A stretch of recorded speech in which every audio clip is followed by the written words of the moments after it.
Hi, role players. It's Jake from HB to XP, and we're here to talk about your character roleplay ideas and how you can create more investment at your table by involving more people in your roleplay and how you make a better character, including those bonds, traits, ideals, flaws, how you get those big moments when you succeed or you fail. That's what we're talking about today.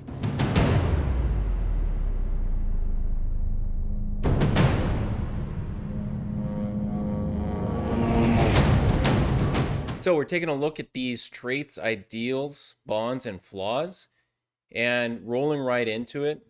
Describe the things your character likes. My character is going to like hot meals. No matter what's going on, he wakes up in the morning, he's going to want something hot to eat, some hot oatmeal. He's going to want to put some berries in it. And the thing you want to do about something like this is you want to be able to interact more with your party. If you interact more with your party doing these little habits, these things, then they can participate. Like if you are making oatmeal every single time, that doesn't get you killed because you may not want to fire everywhere, but your character is going to want it anyway.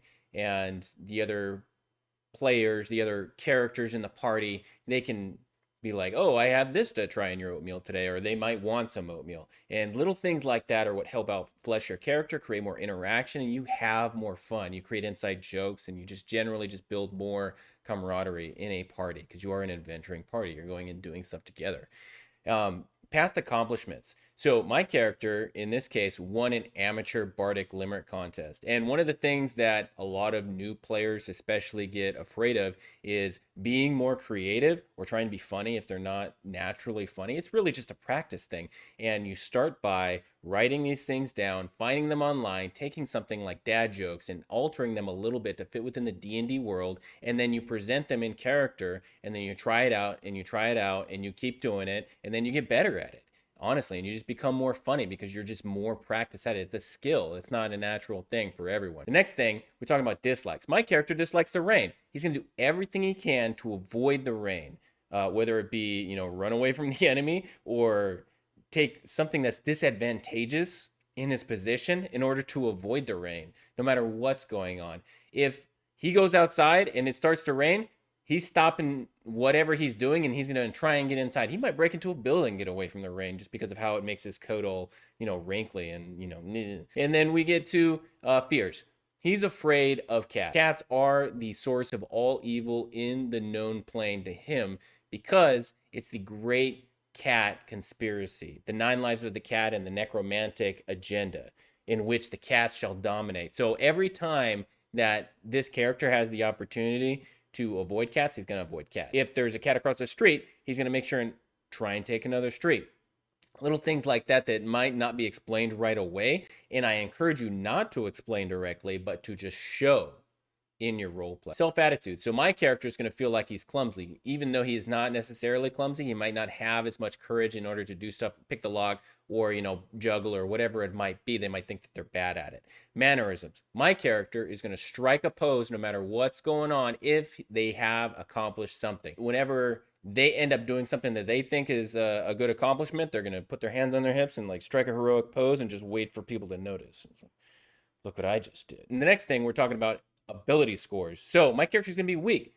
Often is going to try to pretend like they're not weak and pick up something that's heavy, wait for the barbarian to help them, just over there struggling the whole time. And that'll allow a little bit more party interaction without stealing the scene from someone who benefits from having a high ability score in strength. Ideals. These are heavy questions and they don't necessarily need heavy answers. However, you do need to think about them.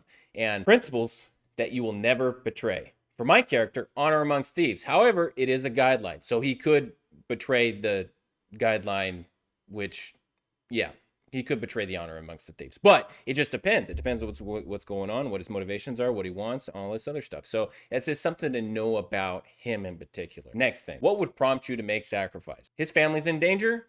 Automatically, he's going to do something that'll put himself in danger or at risk or something like that. He's going to create a distraction, try and resolve the problem, do whatever he can in order to protect his family. What drives you to act and guide your goals and ambitions? Fame and fortune. He's all about acquiring it no matter what it takes. He's a con man. He's a thief. He's going to adventure. He's going to earn it legitimately. Single most important thing for my character to strive for, getting rich. So getting rich means any means possible. He wants a manor in Baldur's Gate. He wants it now.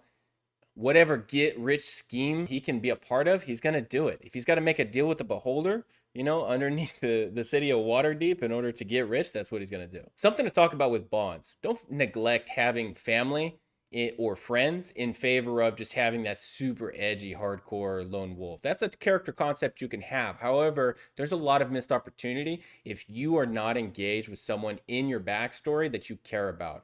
And that is why I'm immediately going to give the example that my character only cares about himself. In this example, he's going to treat himself every single time that they come back from whatever they just did. He's not a saver. He's going to spend every single bit of his money in order to get manicures, get his hair done, and all that other stuff. Just get,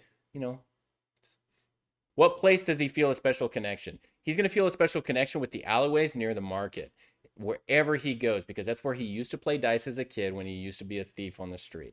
And that's going to be something that you can demonstrate to other people, like, hey, this guy came from the street, without overtly telling them your backstory. What is his most treasured possession? Leather shoes. His auntie gave it to him. It's his lucky leather shoes. He's accomplished a lot of stuff in it. And one of the reasons why he's successful today, those leather shoes. His feet haven't grown at all. I mean, that's not the fault of the leather shoes, but it's just like that. He's had them since he was 12. Flaws are fun. And let me go into them. So what enraged you?